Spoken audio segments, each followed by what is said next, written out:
आपने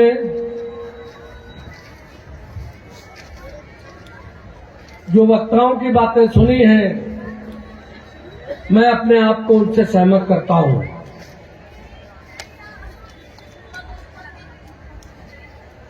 पूर्व में काफी बातें कही गई, मैं उसको किसी बात को दोहराना नहीं चाहता। सबसे पहले तो आप सब लोग जिन मृत आत्माओं के लिए यहां पर दीपदान किया है गंगा माता के किनारे, उनके अंदर मैं ईश्वर से प्रार्थना करता हूं कि वो समस्त मृत आत्माओं को अपने चरणों में स्थान दे, और उनके परिवार के लोग जो बैठे हैं यहां पर, मैंने पूछा संचालक महोदय से, क्योंकि हर जगह के रीत रिवाज अलग अलग होते हैं, यहां का रीत रिवाज है दशहरा के गंगा दशहरा को, जेठ की गंगा दशहरा को और आज कार्तिक पूर्णिमा को आप सब लोग अपने यहां हुई गमी में उस मृतात्मा के लिए गंगा के किनारे दीपदान करते हैं। एक अच्छी परंपरा है, उस बहाने हम सब एकत्रित होते हैं, आपको दान भी करते हैं। वो दान पुण्य इसलिए किया जाता है जिससे कि काम किया जाए, गरीबों के लिए काम किया जाए, किसी के शिक्षा के लिए काम किया जाए, किसी लड़की की शादी के लिए दिया जाए, किसी भूखे को भोजन कराया जाए। ये हो सकता है, होना भी चाहिए, लेकिन सारी अगर यहां पर जो टीस निकल करके आई, जो दर्द उभर करके आया, वो दर्द एक ही है कि हमारी सत्ता में भागीदारी नहीं है। हम एमएलए नहीं, हम एमपी नहीं, हम अन्य पदों पर नहीं, तो आखिर इसमें कमी किसकी है? क्या जनता की कमी है? क्या जो भी कमी है वो हमारी कमी है, नेताओं की कमी है। और मुझे बड़ी खुशी हुई कि अमरनाथ जी ने सारी बातों को खुद स्वीकार किया, और संचालक महोदय ने जो बताया कि वो इतने बार चुनाव लड़े, अपनी पत्नी धर्मपत्नी को उन्होंने चुनाव लड़ाया। हमारे बड़े पुराने मित्र हैं,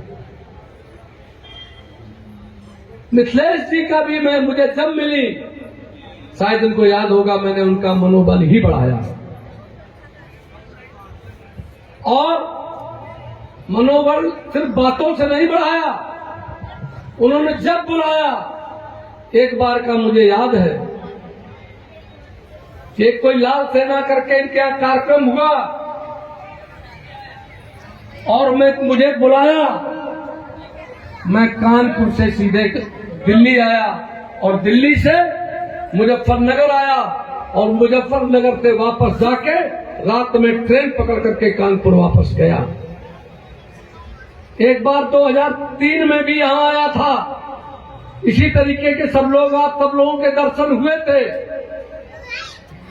उस समय भी मैं 3 बजे के आसपास में बोल करके जब चला यहां से, 2:30-3 बजे के आसपास, मुझे याद है आप सबका बहुत प्रेम मिला मुझे छोड़ने के लिए बाहर तक लोग गए थे, मुझसे कहा था कि फिर आना, मैंने कहा था जब समय आएगा तब मैं आऊंगा।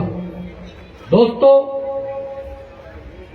मैं कुछ दांव पेच बता सकता हूं आपको कि आपकी टीस कैसे दूर होगी। ये जो पर्चा आपने पढ़ा होगा, उसमें एक संगठन का नाम है राष्ट्रीय पाल बघेल गाड़री गरनिया चरवाहा महासभा। ये मैंने नाम रखा है, और मैं आज आपको बताना चाहता हूं कि मैं 24 साल 25 साल की उम्र में प्रधान हुआ था निर्विरोध। तब से मैं गडरियों के मंचों पर जाता हूं और पूरे मंच में सबके भाषण सुनने के बाद, नेताओं के भाषण सुनने के बाद कोई भी गडरिया का नाम नहीं लेता था। तब मैं ये बताता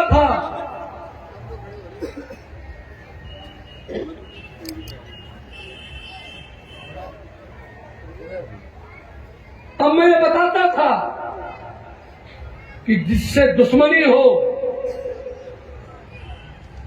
ठीक से बैठा लो, क्या दिक्कत का यार, इधर खिसक के आओ, बैठा लो ठीक से बैठा लो, खिसक के आओ इधर।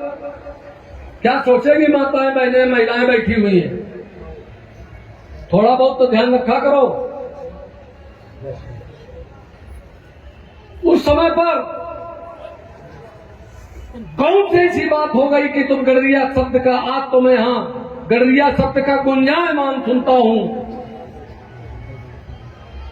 कोई हम चोर हैं, हम डकैत हैं, ये जात पे कोई चोरी की है, कि डकैती डाली है, कि खराब नाम है।